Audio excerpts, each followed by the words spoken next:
Halo, assalamualaikum warahmatullahi wabarakatuh. Apa kabar anak-anak semuanya, khususnya siswa SMP kelas 8?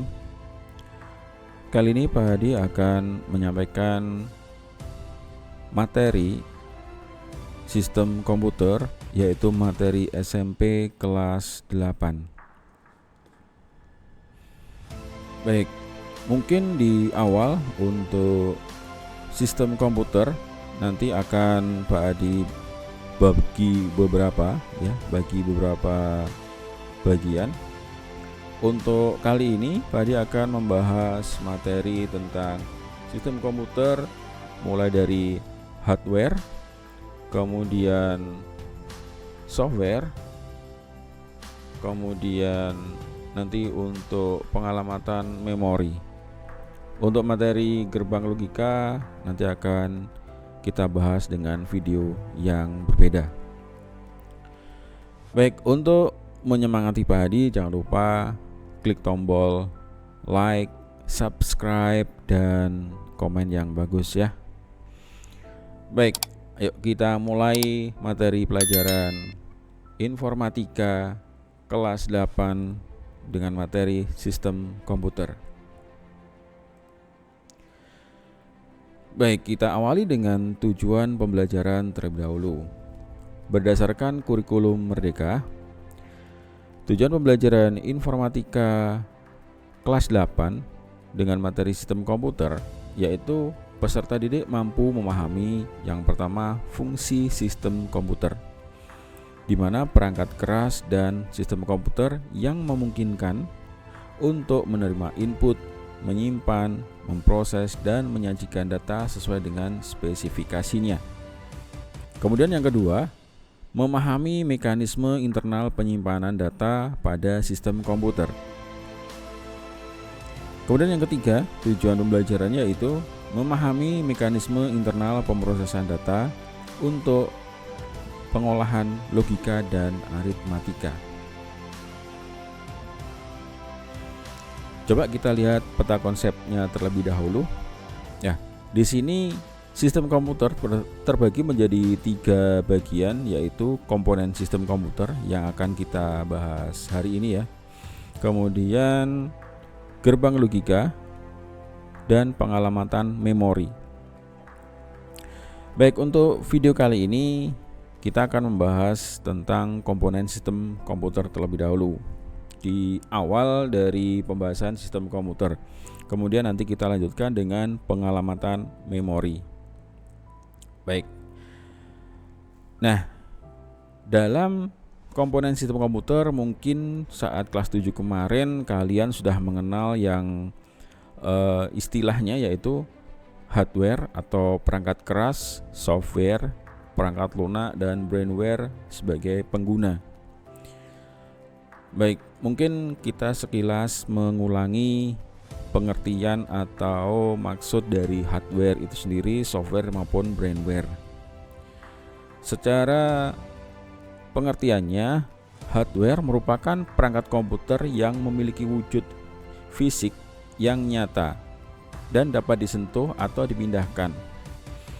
Yang kali ini untuk hardware biasanya berguna sebagai alat input atau masukan, kemudian keluaran atau alat output, kemudian pemroses atau processing device ya, kemudian memori dan alat penyimpanan atau storage, kemudian software atau perangkat lunak. Secara pengertian untuk perangkat lunak yaitu kumpulan data elektronik yang disimpan dan diatur oleh komputer. Data elektronik yang disimpan komputer biasanya berupa program yang berguna untuk menjalankan suatu perintah atau instruksi dan data yang dikerjakan oleh komputer. Sedangkan untuk brainware atau pengguna, bisa disebut juga kita sebagai user, manusia yang menggunakan komputer tersebut. Itu istilah dari brainware. Oke. Ini anak-anak. Jadi untuk hardware itu mungkin kita mengulang sekilas ya. Hardware itu adalah atau perangkat keras yaitu terbagi menjadi beberapa bagian. Yang pertama ada alat input, alat output, ada alat pemroses dan alat penyimpanan.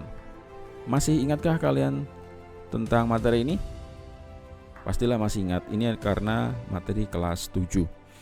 Lanjut, kita coba mengulas atau mengingat-ingat sekilas alat input yang seperti apa, alat output seperti apa, dan lain sebagainya. Ya, coba perhatikan gambar berikut. Nah, ini beberapa alat perangkat keras maksudnya ya. Di sini perangkat keras sebagai input device atau alat masukan, mulai dari keyboard, scanner, mouse, mikrofon, webcam, dan lain sebagainya. Masih banyak lagi. Itu mungkin kita sekilas kilas balik mengingat dari materi pelajaran kelas 7 kemarin. Oke, kita lanjutkan. Sekarang untuk hardware atau perangkat keras output device atau alat keluaran. Jadi untuk alat keluaran secara visual kita bisa lihat pada umumnya berupa printer, kemudian speaker, ya, kemudian monitor dan LCD proyektor. Ya, betul, LCD proyektor. Baik, kita lanjutkan. Mungkin kalian masih ingat ya untuk ini semua. Lanjut. Baik, ini mungkin kalian juga masih ingat ini gambar apa ya? Ya, ini adalah gambar hardware atau perangkat keras. Di mana perangkat keras di sini yang ditunjukkan yaitu storage device atau alat penyimpanan. Mulai dari kita urut ya, dari atas itu ada sebelah kiri ada hard disk, kemudian di bawahnya itu ada disket. Mungkin kalian sudah tidak menjumpai ini lagi ya, pada umumnya sudah tidak ada. Kemudian ada CD atau compact disk, kemudian sebelah kanannya ada flash disk, ada SSD atau solid state drive, dan SSD bentuk lain yaitu NVMe yang saat ini banyak digunakan ya. Oke, kita lanjutkan. Baik, ini hardware sebagai alat processing atau processing device, alat pemproses ya. Baik, mungkin kita coba ulas dulu. Di atas itu ada sebelah kiri pojok ya, itu ada motherboard, kemudian bawahnya itu ada VGA card, di atas VGA card itu ada prosesor, kemudian di sebelah kanannya itu ada RAM atau Random Access Memory, pastilah kalian masih ingat ya. Kemudian di bawahnya itu ada sound card atau yang hubungannya dengan pengaturan suara. Nah, seperti itu. Mudah-mudahan kalian masih ingat. Oke, kita lanjutkan materi berikutnya. Kita ulas kilas ya, kita flashback sedikit.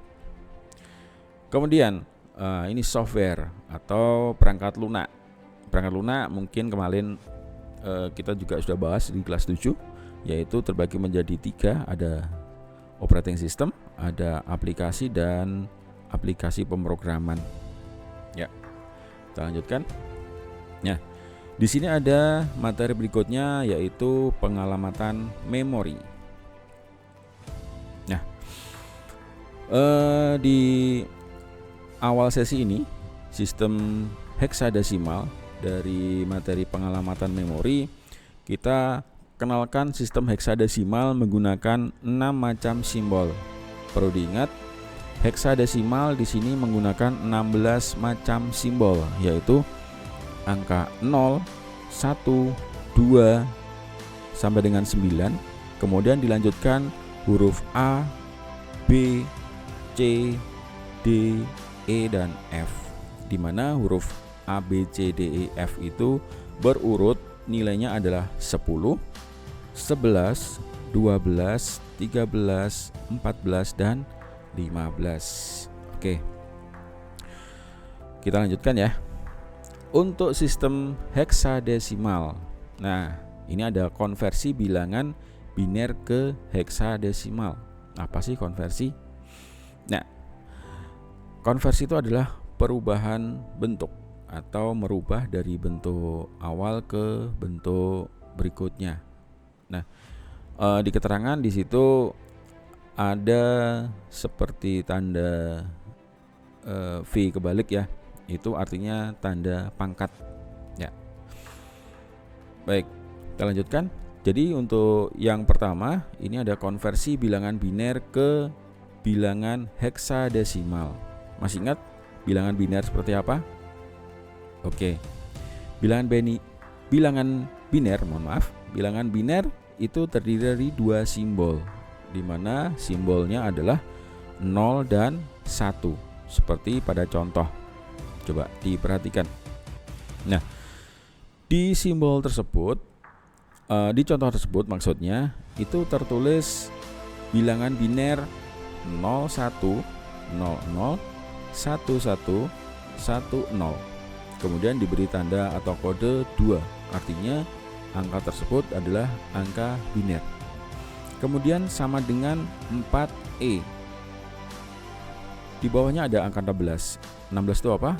Ya, 16 adalah pengkodean bahwa atau penjelasan bahwa angka 4E tersebut adalah angka heksadesimal. Baik, kita lanjutkan. Nah, dari pengertiannya coba kita baca ya. Konversi bilangan biner ke heksadesimal yaitu 16 sama dengan 2 pangkat 4. Jadi setiap 4 angka biner ekuivalen dengan 1 angka heksadesimal. Seperti pada contoh di situ diberi kurung kurawal warna hijau. Nah, jadi dari kurung kurawal pertama dan kurung kurawal kedua itu akan didapatkan angka 4 dan E. Nah, caranya bagaimana? Coba perhatikan informasi berikut. Nah, kita konversi dulu ke bilangan desimal. 01 00 11 10 kita konversi ke bilangan desimal. Bagaimana caranya? Ya, seperti ini. Jadi bagian pertama atau 4 digit pertama sebelah kanan ya, itu didesimalkan terlebih dahulu,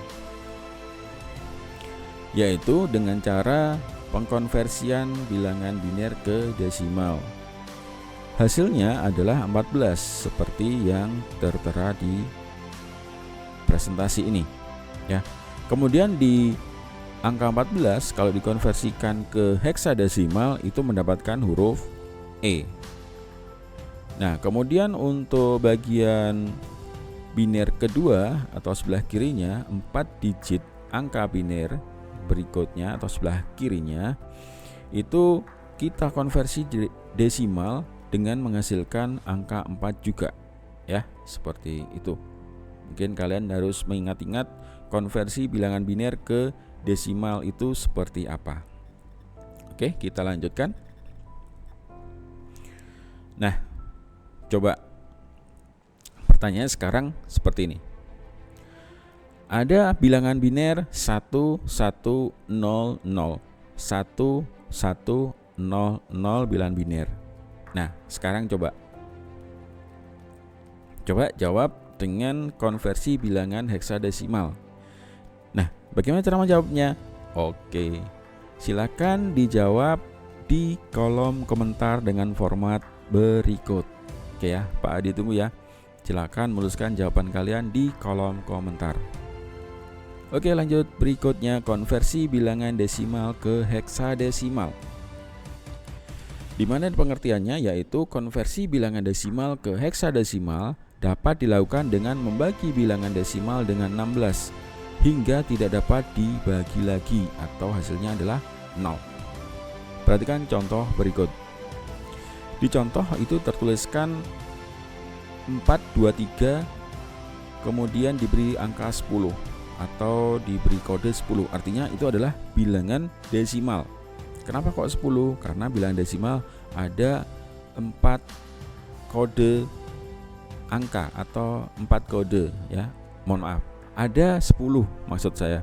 Ada 10 angka bilangan desimal, yaitu angka 0, 1, 2 sampai dengan angka 9. Kemudian untuk yang samping kanannya atau sama dengan 1A7 dengan pengkodean 16. Artinya 1A7 adalah bilangan heksadesimal. Nah, sekarang caranya bagaimana? Yuk kita ikuti bersama. Caranya adalah, nah ini, sesuai dengan pengertiannya, konversi bilangan desimal ke heksadesimal dapat dilakukan dengan membagi bilangan desimal dengan angka 16. Nah, seperti caranya tersebut, angka 423 dibagi 16, hasilnya adalah 26, sisanya 7. Nah, di sini angka 7 yang depan atau sisa tersebut masih bilangan desimal. Maka diubah juga dikonversikan ke bilangan biner. Bilangan heksadesimal. Jadi hasilnya juga tetap 7. Oke, lanjut. Hasil dari pembagian 423 dibagi 16 tadi kan 26. Kemudian hasilnya 26 dibagi 16. Hasilnya adalah 1. Sisanya berapa? Sisanya adalah 10. Sisa tersebut masih berupa angka desimal, maka dikonversikan ke heksadesimal, hasilnya adalah A. Ya, betul sekali. Hasilnya adalah A. Selanjutnya, hasil pembagian dari 26 bagi 16 itu adalah 1. Di mana 1 masih lebih besar daripada 0. Akhirnya harus kita selesaikan terlebih dahulu, yaitu dibagi dengan 16. Karena 1 dibagi 16 itu hasilnya di bawah angka 1 ya, yaitu 0. Tulis saja 0, karena 1 dibagi 16 hasilnya 0, sisanya berapa? 1. Ya, sisanya adalah 1. Dan 1 itu adalah masih bilangan desimal. Kemudian angka 1 desimal atau di situ diberi tanda 10 ya, dikonversikan ke bilangan heksadesimal, yaitu mendapatkan angka 1 juga. Akhirnya didapatkan angka desimal yaitu 1, 10, dan 7. Kemudian dikonversikan ke heksadesimal, angka 1 tetap 1, angka 10 menjadi huruf A, dan angka 7 menjadi huruf tetap menjadi angka 7 heksadesimal. Oke. Coba sekarang ada soal atau pertanyaan berikut, silakan dikerjakan. Masih sama caranya, yaitu dengan cara menjawab pertanyaan di kolom komentar dengan cara seperti berikut. Oke, Pak ditunggu ya jawabannya. Baik, lanjut. Nah, sekarang konversi bilangan heksadesimal ke bilangan desimal. Secara pengertian adalah konversi bilangan heksadesimal ke desimal menggunakan perkalian setiap bilangan dengan basis yang dipangkatkan sesuai dengan urutannya, kemudian hasilnya dijumlahkan.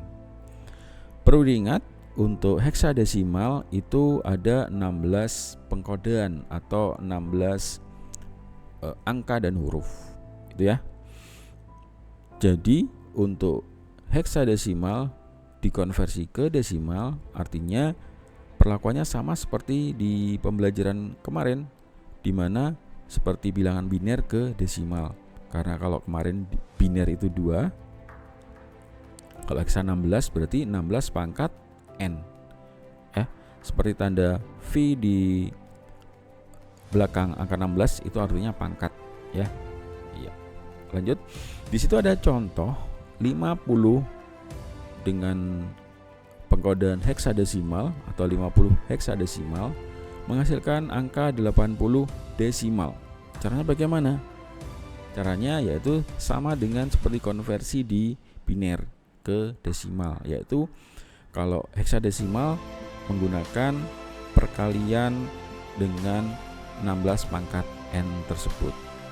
Di samping di kotak warna biru itu sudah Pak dituliskan 16 pangkat 0 hasilnya adalah 1, 16 pangkat 1 hasilnya 16, dan seterusnya. Kemudian dihasilkan angka desimal dari 50, heksa 50 yaitu 80. Oke, kita lanjut. Masih sama yang cara pertama, ada pertanyaan. yaitu konversi dari 58 heksadesimal hasilnya berapa desimal. Oke, cara menjawabnya masih sama, yaitu di kolom chat dengan aturan seperti yang tertulis di ini ya. Oke, lanjut. Nah, ini konversi yang berikutnya yaitu konversi heksadesimal ke biner. Ini sebenarnya prinsipnya hampir sama dengan biner ke desimal, yaitu 4 angka biner mewakili 1 digit angka heksadesimal. Oke, kita ada contoh 48 heksadesimal mendapatkan angka binernya adalah 0, 100, 1000. Bagaimana caranya kok bisa mendapatkan angka tersebut? Ya, ini caranya. Jadi kita konversikan angka 4 dan 8 ke bilangan biner, yaitu dengan merubah seperti ini. Jadi binernya 4 itu adalah 0100 dan binernya 8 yaitu 1000. Ya, seperti pada umumnya konversi bilangan biner.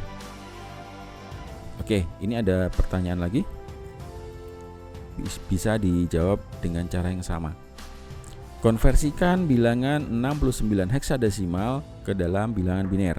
Ya, silakan anak-anak menjawab di kolom komentar dengan format berikut ini. Oke ya. Yuk kita lanjutkan materi berikutnya. Nah, ini. Yang kedua adalah pengalamatan memori. Pengalamatan memori dengan heksadesimal, pengertiannya adalah pengalamatan memori merupakan penempatan alamat ruang memori pada setiap komputer. Nah, ini. Pengalamatan memori itu terbagi menjadi 2, yaitu ada pengalamatan fisik dan pengalamatan secara logika. Di mana yang nanti akan kita bahas, yang pertama adalah pengalamatan logika, di mana ada 2 bagian yaitu segmen dan offset. Dan yang kedua adalah pengalamatan secara fisik. Yuk kita langsung praktek dengan contoh soal. Nah, ini di tabel itu ada alamat memori 000, 0.2, 000A. Jika dialamatkan fisik menjadi 000A, yaitu dengan cara menjumlahkan. Tanda titik 2 itu diganti dengan tanda plus atau dijumlahkan. Oke, ini ada contoh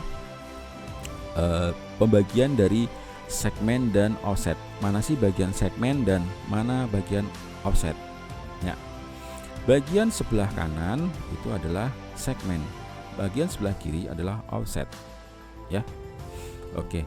Nah, ini ada contoh alamat fisik dari 0001.2000F. Ya. Berapa hasilnya? Ya, ini kenapa Pak dijadikan contoh karena ini agak sedikit beda. Kalau yang nomor 1 atau baris pertama itu adalah 0 ditambah A, artinya dijumlahkan ya. 0 ya 0, kalau A berarti 10, hasilnya juga tetap A. Kemudian baris kedua 1 ditambah B, hasilnya C ya pada umumnya. C itu kalau heksadesimal berarti berapa anak-anak? Kalau A10, B11, C adalah oke, betul 12. Ya, lanjut. Dari contoh itu ada 001.2000F.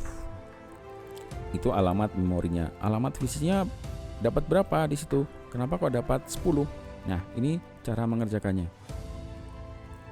Ya. Jadi dijumlahkan 1 tambah F itu berapa anak-anak? Kita desimalkan dulu kalau bingung. Ya, 1 kalau didesimalkan ya 1. Oke. Kalau F didesimalkan adalah 15. Kemudian ditambahkan hasilnya adalah 16. Iya, betul. 16. Nah, bagaimana kok bisa mendapatkan angka 10 di situ hasil alamat fisiknya? Ya. Dari angka 16 tersebut kita ubah menjadi heksadesimal. Ya. Kita ubah menjadi heksadesimal. hasilnya apa? Heksadesimal.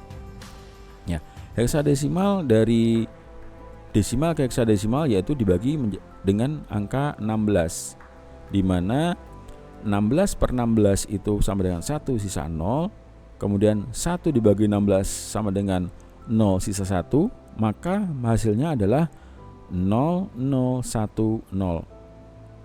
Maka kenapa kok hasilnya adalah 10 atau 0010? Ya, itu adalah hasil dari pengkonversian dari angka 16, karena 1 tambah F sama dengan 16. Karena heksadesimal angka 16 itu tidak ada, maka dari itu dikonversikan dulu menjadi heksadesimal. Oke. Nah, itu mungkin yang Pak Adi bisa bahas kali ini tentang sistem komputer. Nanti untuk Central Processing Unit atau kita akan membahas gerbang logika nanti dengan video yang berikutnya. Oke, biar agar tidak terlalu panjang, kita spill dulu ya, atau kita bahas sedikit apa sih gerbang logika. Ya, ini ada gerbang logika. Mungkin nanti persiapan gerbang logika itu apa? Ada OR, ada AND, ada XOR, ada NOT, ada NOR, ada NAND, dan XOR. Oke, baik. Mungkin itu dulu yang bisa Pak Adi bahas kali ini tentang sistem komputer. Kita lanjut dengan video berikutnya, kita bahas tentang gerbang logika. Demikian, semoga bermanfaat. Assalamualaikum warahmatullahi wabarakatuh.